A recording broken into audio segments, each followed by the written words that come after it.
नमस्कार दोस्तों, स्वागत है आपका एक बार फिर से।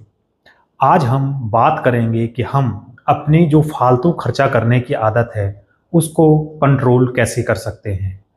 जब भी हम कोई चीज़ खरीदते हैं, तो थोड़ा रुक जाएं, चाहे आप 5 सेकंड रुकें या 10 सेकंड रुकें और अपने आप से ये 3 सवाल पूछें कि क्या ये चीज़ मेरे लिए ज़रूरी है। दूसरा सवाल अपने आप से पूछें कि क्या मैं अपने पैसे को इससे बेहतर जगह रख सकता हूँ। और तीसरी चीज़, क्या इस चीज़ को खरीदने से मेरे को कोई फ़ायदा होगा या नहीं होगा। जब आप ये 3 सवाल अपने आप से कोई भी फालतू खर्चा करते समय पूछते हैं, तो आपका दिमाग धीरे धीरे एक ऑटो पायलट मोड में हो जाता है। और जब भी आप इस प्रकार का खर्चा करने जाते हैं, तो आप थोड़ी देर रुक कर सोचने के पश्चात ये निर्णय लेते हैं कि ये चीज़ मेरे लिए ज़रूरी है या नहीं है।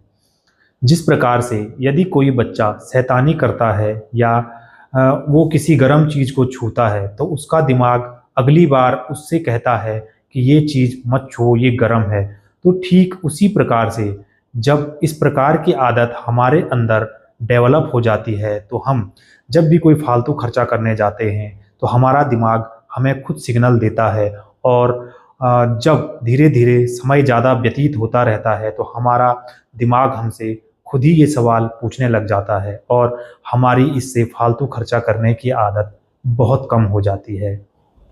जब हमारी फालतू खर्चा करने की आदत कम होती है, तो फिर हम उसके बाद ही जो हमारा पैसा है, उसके बारे में थोड़ा गंभीरता से सोचने लग जाते हैं कि जो पैसा मेरे पास बच रहा है, उसको मैं किसी बेहतर जगह पर रखूँ।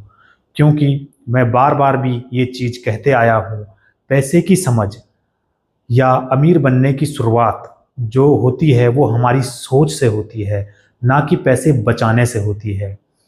क्योंकि होता क्या है कि हम और आप ये सोचते हैं कि अमीर बनने के लिए हमें बहुत सारे पैसे की आवश्यकता होती है, जबकि ऐसा नहीं है। यदि हम आज से ही एक छोटी-सी शुरुआत भी कर दें, तो हम धीरे-धीरे अपने आप को फाइनेंशियल रूप से बेहतर कर पाएँगे।